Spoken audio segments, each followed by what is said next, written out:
Welcome to the Behind the Wind podcast. I'm Lauren Lane. For over 50 years, the LSI team has been dedicated to the science of business development. We've seen the impact of our work and how it's evolved into economic development and now social impact work. This week, Sean and I are joined by Marcia Nelson, the managing director at Freedom Capital Markets and Family Office. We're going to discuss what a family office is and how it works, how the private equity landscape has changed, the shift away from direct philanthropy to impact investing, and the convergence of philanthropy and finance and technology. Let's jump in.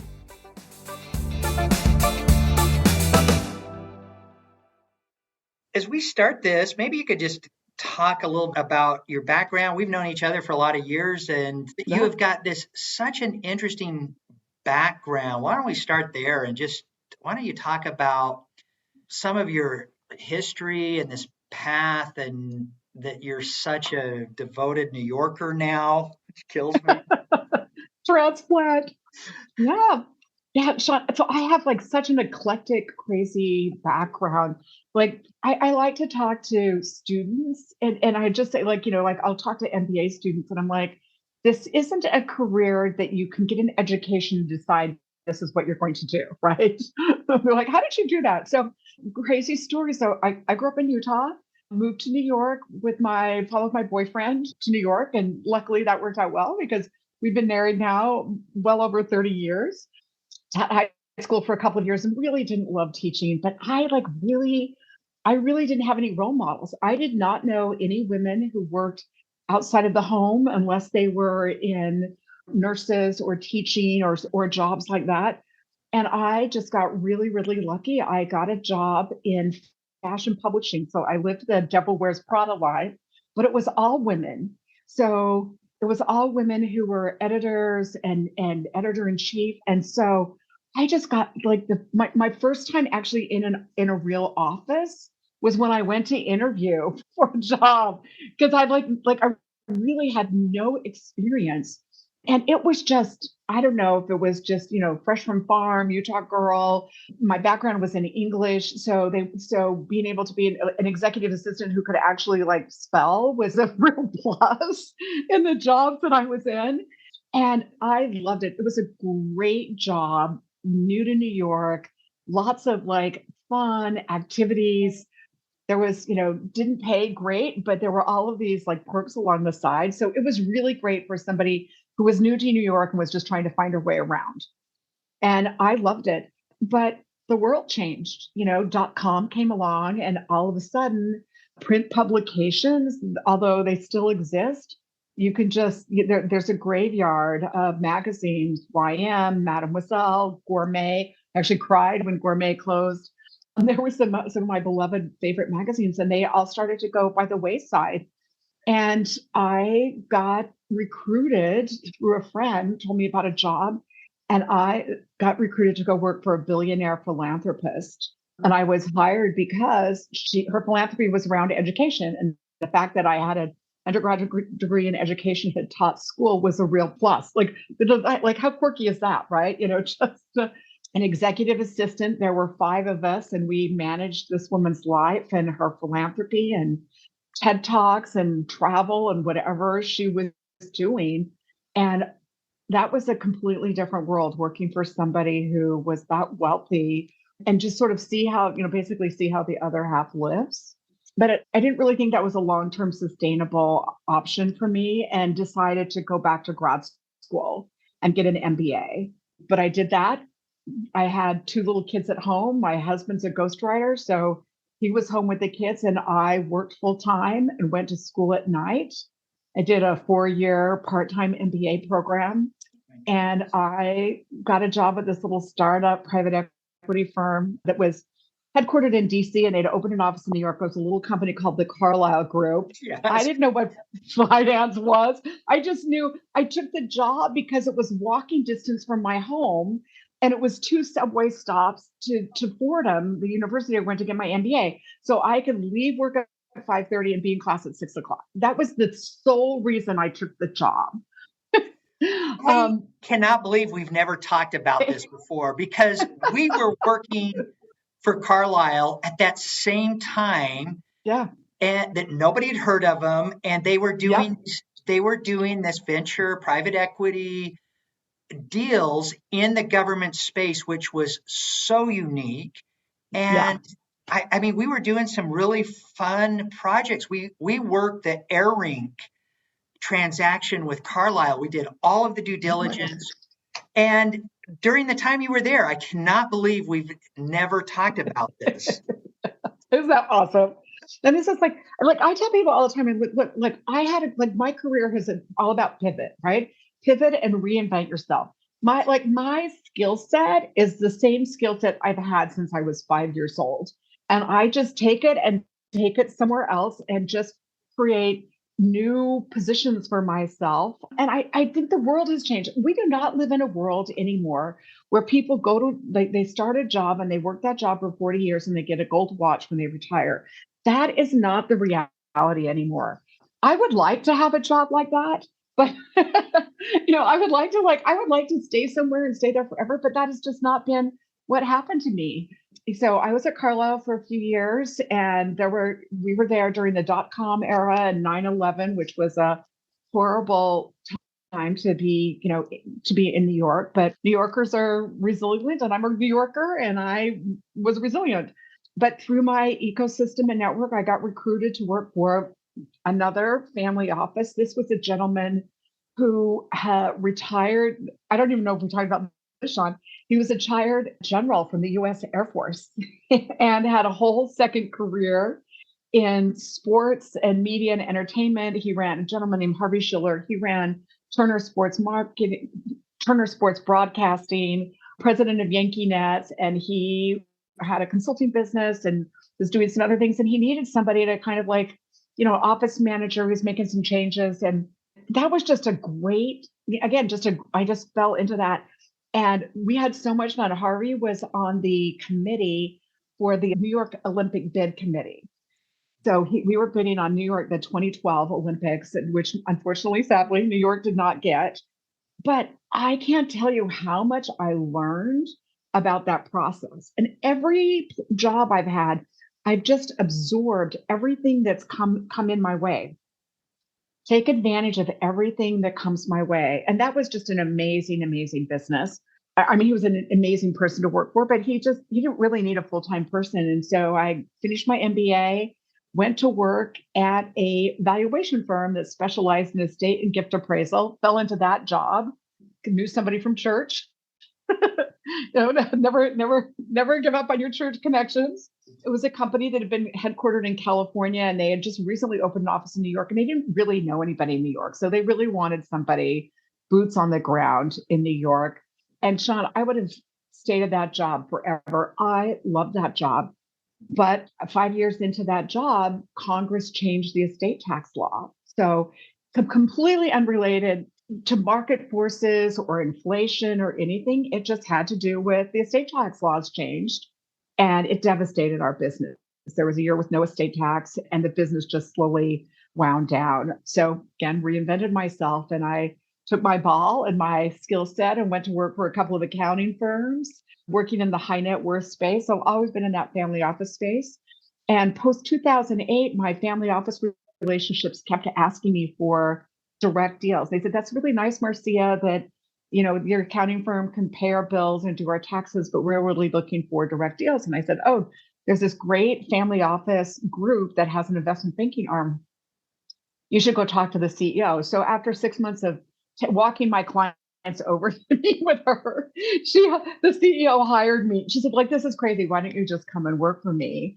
And that was a company called Alberline Family Office Solutions. And we just had an amazing time working in the family office space. We were backed by a Chinese family. And then COVID hit. And the Chinese family said, look, we can't even get our money out. We can't travel to look at deals. And so in June of 2020, they completely closed the business. I was really lucky. The CEO called the CEO of a very similar company and said, hire Marcia. She'd been friends with this other CEO for 30 years, 35 years. And he said, okay. Went to work for him for a couple of years, worked for them for a couple of years, a company called ShareNet. And through them, I started producing family office conferences. And Sean, we had the pleasure of having you come and speak for us at one of our events. And then last summer, the CEO of Freedom Capital Markets, which is the US arm of a Kazakhstan commercial and investment bank called Freedom Holdings, the CEO came to a conference, that conference that you came to and participated in Montauk. And the CEO, he tells the story. He said, "You had me at hello." He said, "I came to your conference. I loved what you did." And he just started courting me. And my official job interview, I said, like I waited and waited for a while. And then I thought, okay, well, we had a new office. I'll just go down and sit with him. And he pulled out a notepad and he said, "What's your wish list?" And I was like, that is the best job interview to ever have. I said, "Oh, an office." But the bar was really low after 3 years of working remotely during the pandemic. And I said, "Here's what I'm interested in." And he came back 2 weeks later with an offer letter, and really an opportunity for me to just take all of these things that I've learned over the last 30 years and really apply them in a bigger platform with a team around me. And I couldn't be happier. So we are building out a family office practice here at Freedom, doing some acquisitions, got to ring the bell at NASDAQ last week, having an awesome time. That's amazing. Does that answer your question? That was kind of a long answer, but a crazy story. It is this path that you've been on for the last 30 years it's remarkable. And you're right, it's a ladder. It's just this ladder of expanding your contacts and your skill set.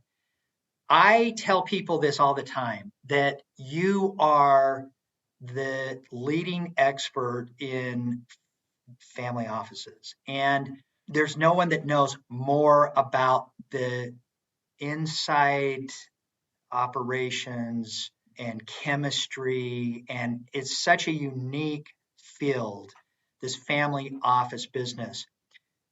And I think you're really onto something as well, that there are these family offices around the world that need guidance and strategy, and you have built this capability as the leading subject matter expert in family offices that is fantastic.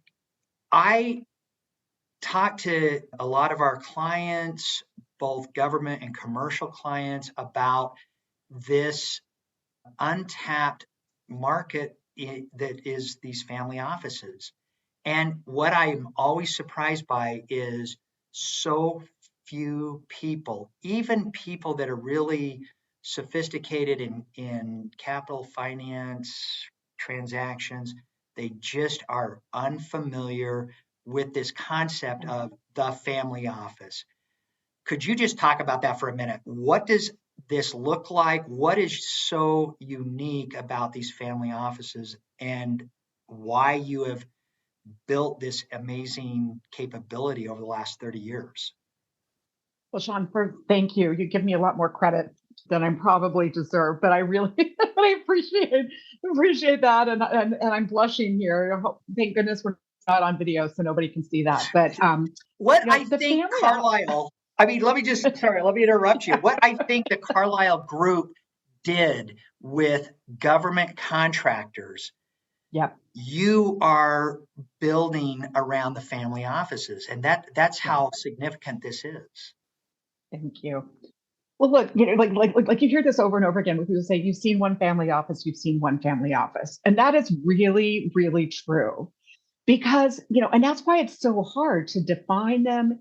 It's hard to find the families. It's hard to find the ones that you want to work with, because it really is sort of this really opaque community.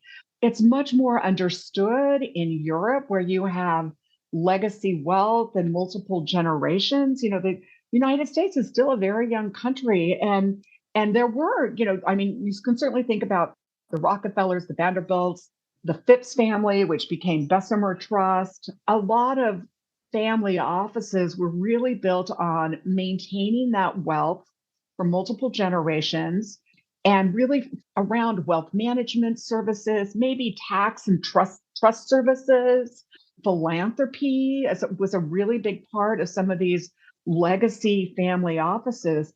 But the problem is that when you have it's great for the first, second, and third generation, but then you get to the fourth generation and there are 50 cousins and 100 cousins and multiple generations.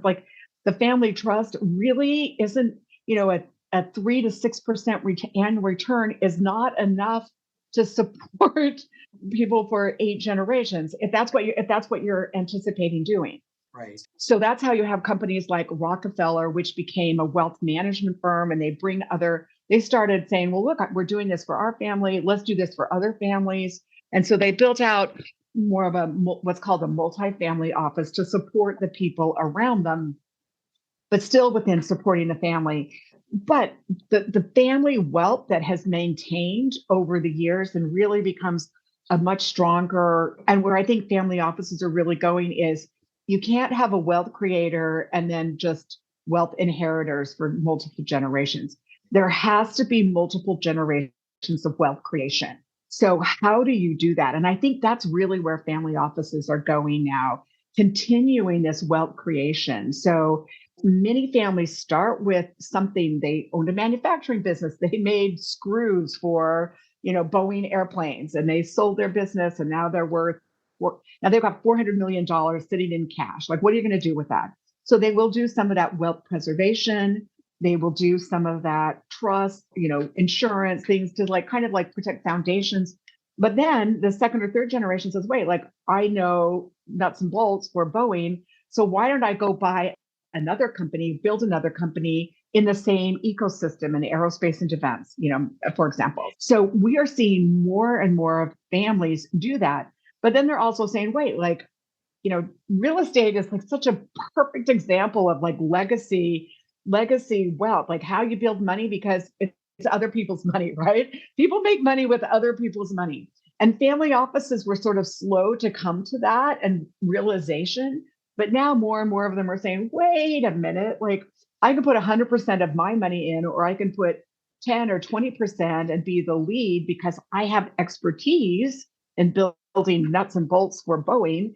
But maybe other families want to come with me with my expertise. And now families are doing these club deals where they're saying, instead of putting $20 million into business, we could put 100 million because we've got 5 families that want to come together.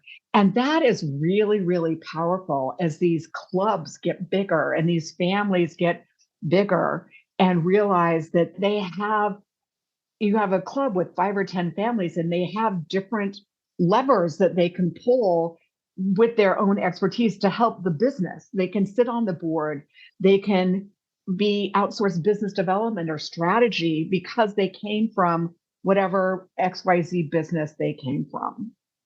So I think family offices are really becoming, especially in this lower middle market, private equity type deals, and even venture, are becoming real serious competitors to more traditional financing. And many companies like that, like the family offices, because they tend to be more patient capital. So some of these families don't care, they're not a fund that they have to be out in 3 to 5 years. So I've spent a lot of time in private equity. I just rolled off the board of a middle market private equity association called the ACG, Association for Corporate Growth. I love private equity. Private equity is the driver of businesses in this country. And if anybody tells you differently, tell them to come and talk to me, because private equity is really the engine that helps businesses grow. But what's happening is family offices can compete because, again, they're patient capital. If you're running a private equity fund and you have a 7-year term to give you're obligated to to make money and give it back to the investors. But you also, as an employee, make money on the carry. So you're incentivized to sell that business. Families don't necessarily have to do that.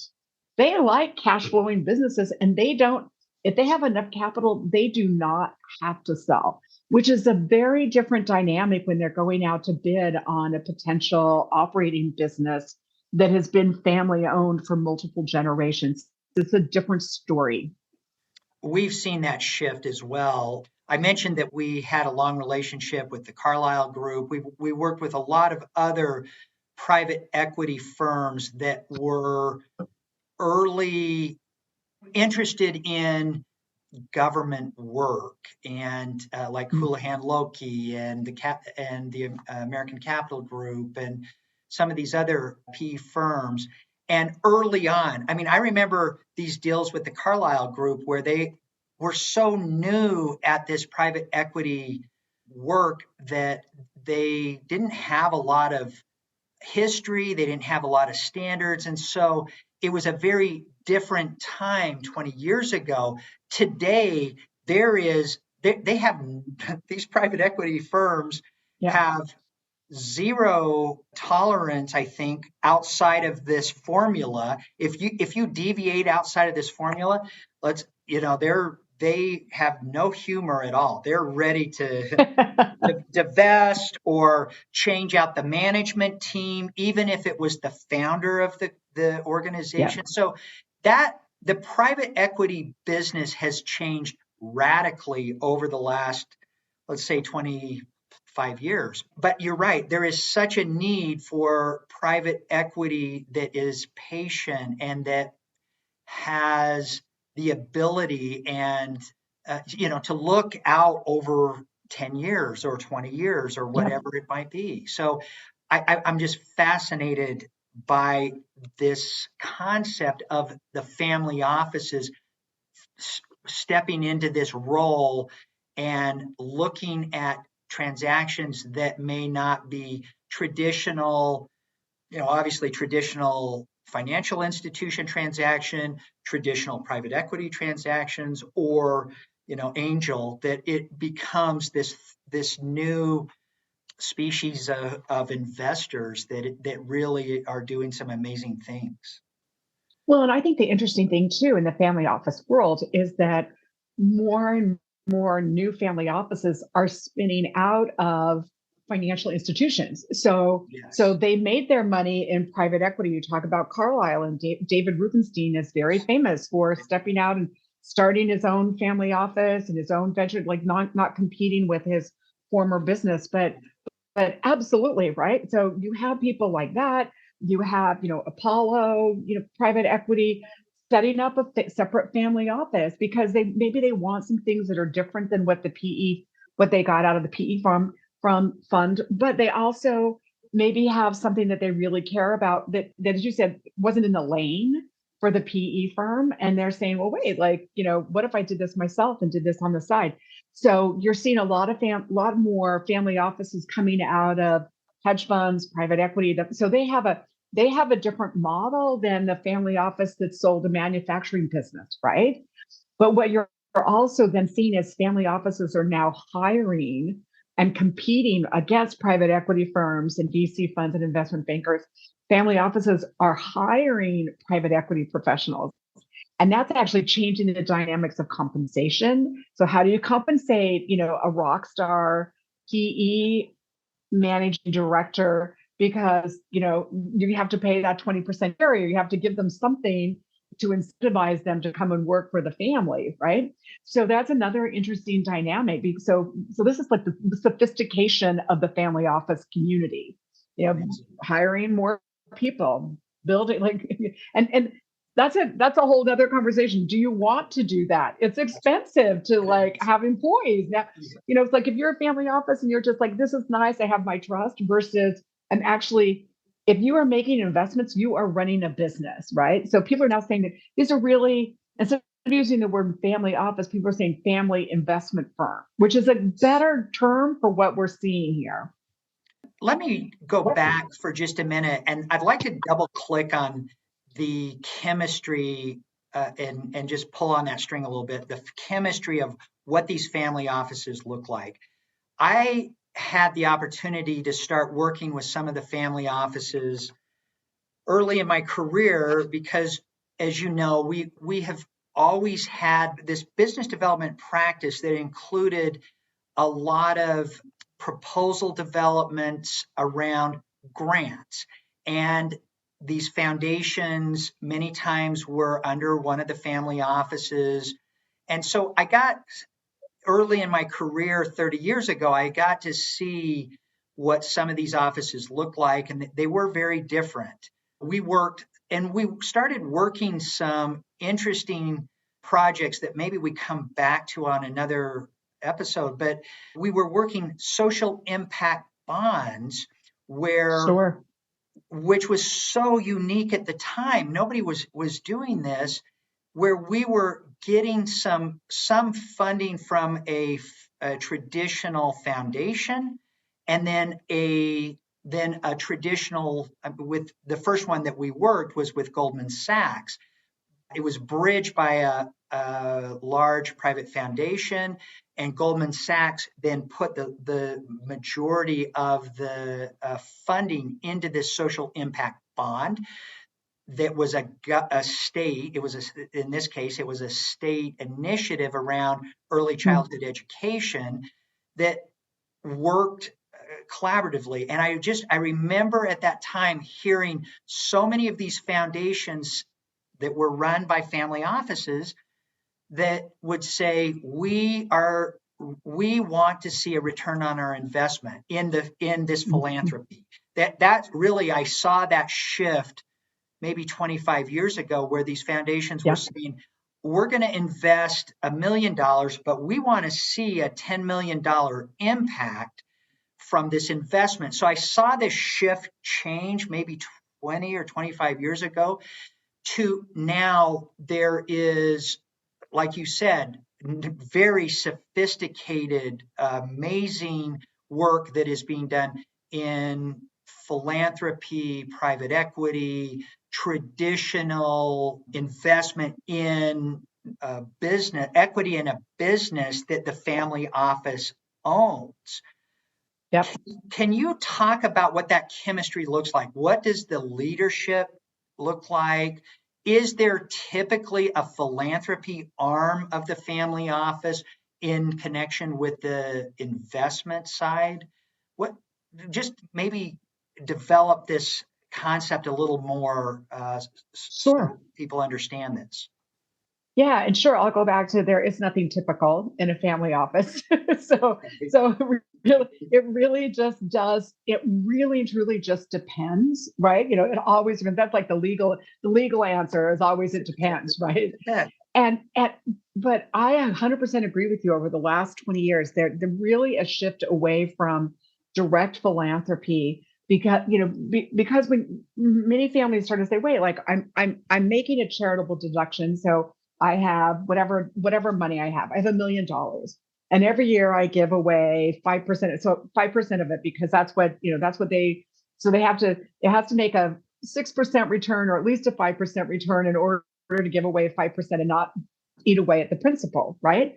But what happens is, inflation happens, and stock market goes down, and then all of a sudden you have 800,000 instead of $1 million, and now you still want to give away that 5%.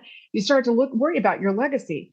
So family offices started, and private investors, and even institutions like Goldman Sachs started to say, wait a minute, instead of giving away 5%, what if you take 5% and put it in some place where it can actually get more revenue? So it can have a social impact. It can go towards something you really care about, but maybe you align your investment with your philanthropy. So if you really care about early childhood development, then invest in some early childhood, ed tech companies or something else alongside your philanthropic arm. And there has just been a wave of this, ESG. And sometimes, it's so funny, because sometimes it gets politically, it seems to be getting a bad rap. But ESG has really shifted, because if you really think about it, like, people talk about impact investing, every investment you make has an impact. End of story, right? And so it just depends on where you want that impact to go. Do you and I don't care, I'm not judging where you want your impact to go, but you can't say impact investing is over here in this bucket, because whatever you're investing in has some sort of impact on society, on your financial returns, on whatever, right? So just accept that you're making an impact, and then decide, like a lot of families come together around the philanthropy and the impact investing, because it is a way to align the family and the family dynamic. So I think a lot of that early shift to these like social impact bonds was partly driven from families saying, I don't want my children to be trust fund babies. I want them to care about society. I want them to care about something. So what do my kids care about? Oh, they care about early childhood development. So let me help my children, give some of this money to charity in that space. So I think a lot of it really came out of that dynamic. And now you're seeing a lot more, especially the millennial generation and Gen Z really cares about social impact.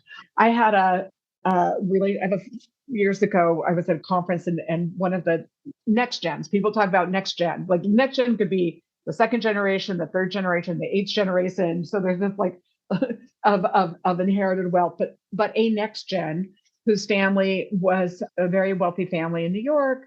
And this next gen said, her complaint was that she said to her parents, please do not put our name on yet another building in New York City. Like they had made a charitable contribution and had naming rights. And this child, said that, I shouldn't say child, 20 something, said, if you gave me the same money, I could go out and make some angel investments and do some impact investing, and I could do good and make money, like do good and do well with that money instead of making a charitable contribution. Not that a charitable contribution is a bad thing, but I think the next generation, this rising generation, is saying, wait a minute, there's more we can do. We can have a bigger impact by writing a financial check and making sure that wherever we're putting that money has a financial return and is sustainable. And as opposed to writing a charitable donation. I love that you brought this up because it is generational. I think over the last 100 years, so many of these family offices, whatever they gave to, the most important thing was the family name was recognized on the building, yep. On the, that they were the lead funder of this project, that they had a plaque, that there was just a chemistry and almost like the expectation that we will fund this, but the most important thing is that the building be named after the foundation or be named after the family. And we're seeing that as well, that it is changing. Although a lot of the longtime foundations and family offices, we're still seeing that. We just worked a project, which we can circle back on, in which a foundation funded the business development of our team to capture federal dollars. And what was interesting was that this engagement for us was fairly small. It was a $1 million engagement that then resulted in us capturing federal funds of a few $1 billion to fund this bridge. Wow. And what was the most important thing from the foundation was, can we put the family name on this bridge? Wow. So there is still some of that. And I do see the younger leaders, the executives of these family offices that are the younger leaders, that's not important to them any longer, that a lot of them are giving money anonymously or investing, and they don't want the family name on these various projects. It's amazing you brought that up. Well, they're also, I'm going to do a sidetrack here. There's also issues with those naming rights, because what happens multiple generations later, right? So there's a very famous case about 15 years ago.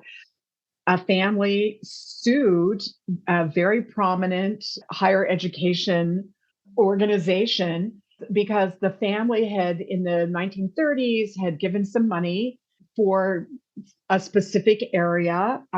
Their name had been on a building, or their name had been on, like, it was supposed to be, I believe it was to support science and technology students, right? And 5 or 6 generations later, there was no family member involved in that endowment anymore, but it was part of part of this higher education. And the higher education organization thought it would be prudent and a good idea to take that money from that family, put it in a building with somebody else's name on it, because somebody else put additional money into that.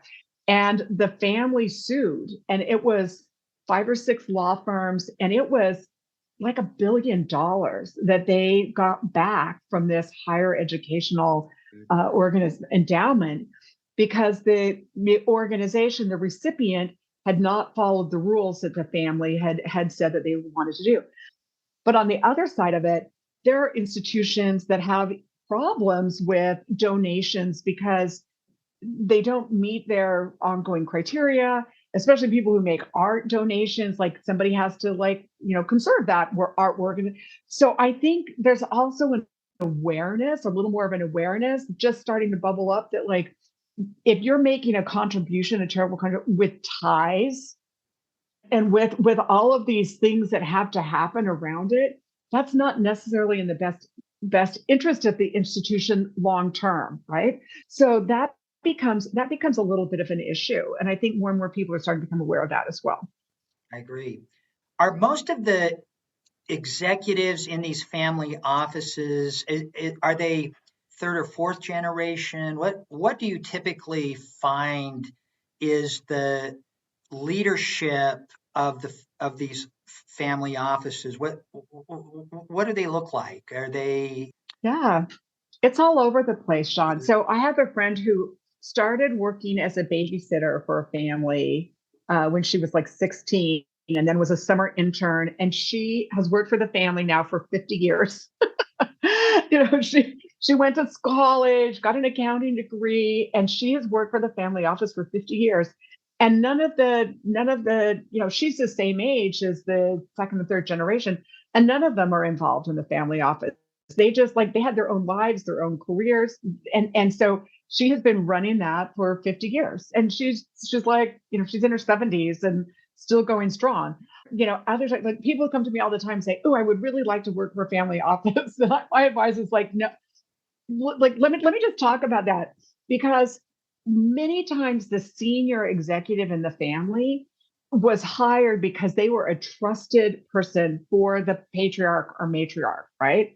So they were an accountant, an attorney, a wealth advisor, financial planner. They had some relation. The CFO of the operating business suddenly becomes the head of the family office. And then when that patriarch dies or steps down, the second or third generation doesn't necessarily want their parents' advisors. And so there's a lot of turnover too. So a lot of it just really depends on how the family office is structured. Like I said, the first family I worked for, I worked out of their apartment, right? We actually had, we worked, and there were different ones working in different homes. And I'm on a whole different side. Like I actually worked for the institution, the bank, but also supporting the patriarch and the founder of the business, right? So I'm actually internal, and so all of my benefits and everything are tied through the company, not the private side of the business, right? So that becomes really complicated. Yeah, it just at the end of the day, Sean, like so many times, the family office community is built on trust, 100% trust and relationships. The last 3 jobs I've had is because I have built trust with the CEO, or the patriarch or somebody, and I have built a trusted relationship with them. So it was a natural transition. And I just think that there's no replacement for that. You can be smart, savvy, have a Harvard MBA, but if you don't have the trust of the family, it's not going to be a fit. I agree. I'm working with a family office now. This is such an incredible story. The head of the office has been in this position just for a few years. His father had been the head of the family office since he was very young, maybe in his early 20s. His father had a large business and was actually a banker, and tragically died at a very young age. The money and the foundation that was set up passed to him when this individual died. So today, this individual that we're working with, the story is it was his grandfather that set this up. His father had run the family office and all of the investments and philanthropy for 70 years. I mean, it was a huge amount of time. That when his father died, the foundation and all the investments moved to him with zero instruction. I mean, this is what I'm just shocked by this, because he's saying, we're going through this and we're finding all of these gifts that have been going on for 70 years. I don't agree with that. I don't like that, but I don't have any instructions from my grandfather, who he never knew, or his father, who never passed that along to him. There was no instruction on, we'd like you to continue funding this, this symphony or this, charitable foundation or whatever it was. He had no instructions at all. And it wasn't a small amount of money. So he's in this position saying, I feel this pressure that my grandfather was this great individual. He did all of these things, made this money, passed on this legacy fund to my father, who ran it for 70 years and did great things and was the pillar of this community. He never gave me any instruction. And as they're going through this, the kids are saying, we don't agree with this. This isn't our passion. This isn't our interest. And I just wonder how many times you see that in these offices, where the individual who created this wealth then passes it down to multiple generations, and with no instruction or no guidance. Yeah. I actually see that a lot, but as conferences, all these family office conferences, as organizations like Family Office Association, Family Office Exchange, Family Business Institute, there's some amazing organizations out there, have really started to educate families on some of these issues, and families are starting to come together. I'm seeing more and more families build structure around the family foundation and putting a board in order to educate each other. I'll tell you a story. One family office that I know, just lovely family in Arizona, they have a first, second generation board. So it's the patriarch, matriarch, the wealth creators, and then their 3 or 4 children have a board. And then they have a junior board, which is for the 3rd generation. And when a child turns 14, they become a member of the junior board. And they're allocated a certain amount of capital, and they have to have a board meeting once a month. And they have to decide together where they're going to put their group charitable money to work. And then they also have some individual money that they can allocate on their own. But the family set this up because they said, what happens when the cousins don't see each other? And how do we bring, so it was more about the family staying together and coming together. And so this friend of mine, he told a story recently, because the family had decided to make an investment into a sports team. And he's a really smart guy, PhD. And he was like, that is a bad idea. So we're never going to make any money. That's a terrible financial decision. We should absolutely not put money into the sports team. But it didn't have to be unanimous. They finally voted. He voted no, or said, no, I don't want to do it. But they said, no, we really want to do this. And he said, I was absolutely right. It was a terrible financial decision.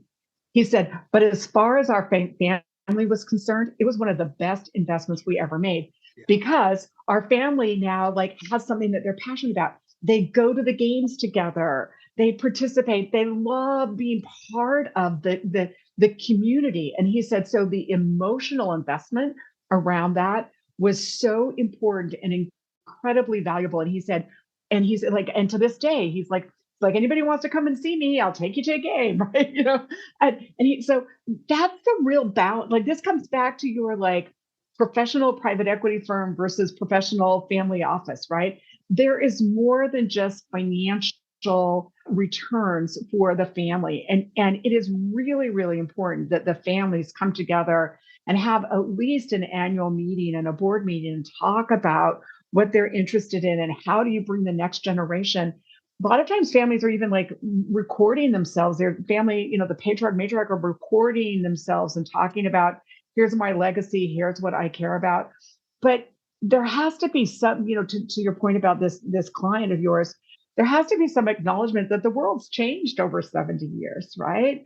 The things that were important to the grandfather 70 years ago aren't important today. So like, but I can imagine for that client that like, it's really hard to let go of this legacy. But the real tragedy here is that he wasn't brought into, like, they weren't brought into any of the conversations when there was an opportunity to be part of something and gradually make changes while his father was alive. I'm really sorry to hear that wasn't something that they thought about. But hopefully now maybe this generation will start to figure out what they, how they can make sure that their next generation doesn't have the same issues and problems with the inheriting wealth. There's so much more that we could talk about. I mean, these family offices are very sophisticated. If you think working with these family offices, you're going to be working with, like you said, a trust fund kid. That's not the case. I mean, they are, number one, many of them have very sophisticated advisors. They have, most of them are brilliant in their own right. And you're going to be dealing with individuals that are maybe eclectic, but are extremely sophisticated. And it is an interesting niche that I think not a lot of companies, philanthropies, and even the government entities understand well. And that's why I'm so fascinated by your work. Marcia, one of the things that I'm really excited about is that your company agreed to be the sponsor for the pitch day at the Utah Governor's Economic Summit, which is just amazing. We had won this contract a few years ago to orchestrate the Utah Economic Development Summit, now called the One Utah Summit, which kicks off next week. And it really has been the catalyst for a lot of our work, both in economic development and social impact. And Freedom Capital Markets, it's amazing what you're doing in sponsoring the pitch day. Do you want to talk about that for a minute? I love this. Yeah, well, I want to be clear. We sponsored the Investor's Choice, the Connect Capital Investor's Choice. And then I'm personally chairman of the board of Connect Capital. And that's how I got involved in the One Utah Summit. This is more my personal passion project than my firm's, but I'm bringing them along. But I look at this. One is, and this is just the same thing with the other family offices. It's like, what are you passionate about? So I grew up in Utah. I live in New York, but I have lots of family and friends in Utah. And actually, most of the people I know in Utah are people who came through New York at some point. So I have a lot of relationships there.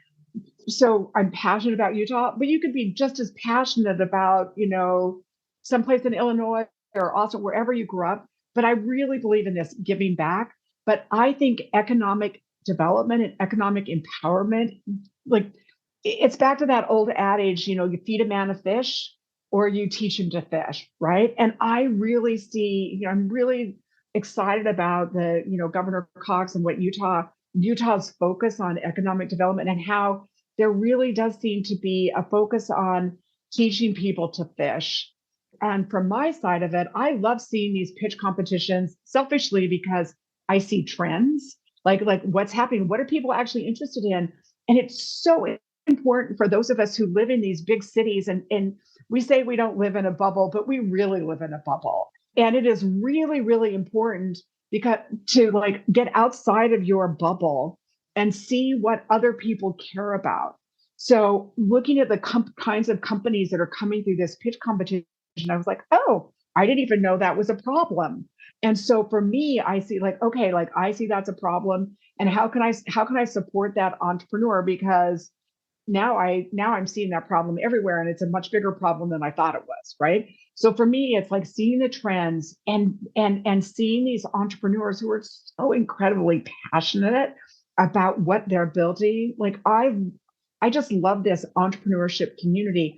And I think giving to entrepreneurs, being an angel investor is really like much more rewarding than just writing a philanthropic check, because somebody is going to And even if you write an angel investment, knowing that many times they're not going to, that does end up being a charitable contribution, but at least they're trying to do something and make the world a better place. And by having financial constraints, I really do think there's opportunities for these businesses to grow, as opposed to a charitable foundation that just, you're giving to a charity. And I hate to say that don't give to charities. That's not what I mean, but I think there's just a different dynamic. And I think that more and more family offices are seeing this opportunity to just be angel investors and supporting the local community, because there's a multiplier effect. You like help one woman or one minority build a business, and they're supporting their family. They're giving back to their community.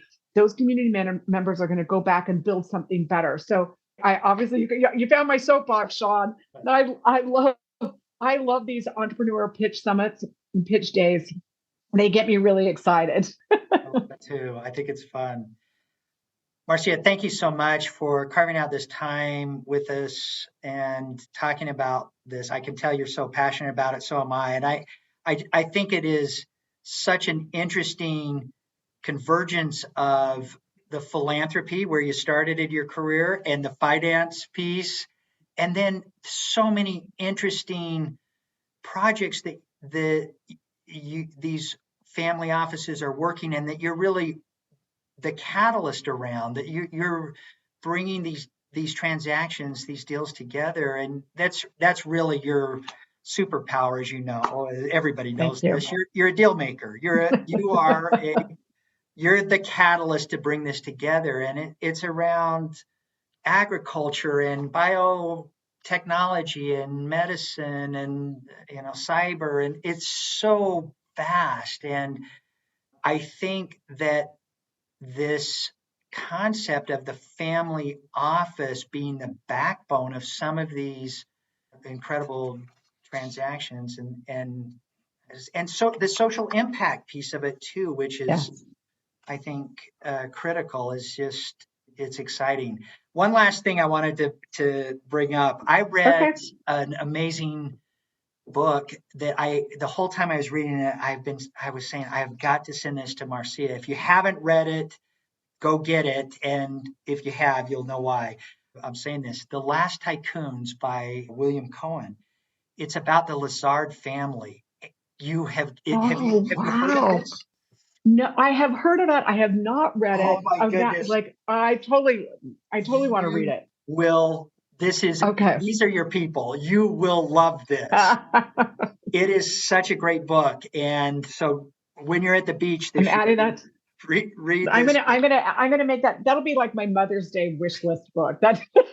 The Last Tycoons. It really encompasses a lot of the things that we've talked about in this session, and you will love it. This is right up. Pick it up. Your alley. What do you do when you're not doing deals? Well, I live in New York City, Sean, and there's a reason I live in New York. So my husband and I spend a lot of time we would go to a Broadway show every night if we could, or Broadway, off Broadway. Love the theater. There is no replacement for live theater. But having said that, like, I love television. I love good writing. I love food. Like, you can't walk out the door in New York and not say, "Ooh, there's a brand new restaurant and it's some Ethiopian food or something." So all this multicultural stuff is great here. Totally love museums and galleries. And my husband and I laughed at, when we travel, we basically transplant our life, and we go to Paris or London, and we do the same things. We go to the opera, we go to Broadway shows, we see artwork. We're like, people say, "Don't you want to go out in the countryside?" We're like, why? There's so much right here in the city. We grew up in the countryside. I know it's grass and there's cows, right? This I just there is so much energy in New York City all the time. In fact, I told my husband I was doing a podcast. He said, "Talk more slowly." He said, "You talk too fast." I can't help it. I'm in New York. There's just this energy. It just gets me going every day. I love that about you too, that you are so in love with the city, and you are a New Yorker. It's funny. I am. You talk about that. Come visit. I will. For sure I will. Marcia, I love what you're doing. You were so visionary in building this emerging science and practice around working with these family offices. I love your work. Every time you and I are together, as you know, we could go in every direction because we've got so many fun things that we're working, and I always learn something new every time I'm with you. I just admire you and your work, and so happy to have this relationship with you. Thank you. Thank you so much. Those were great questions, Sean, and it's always a pleasure to be with you. And thank you for helping me. Sometimes it's nice to just think about what I do. I just do it. I don't think about it. So this was really lovely. Thank you. Thanks so much. Take care. Okay. Bye-bye.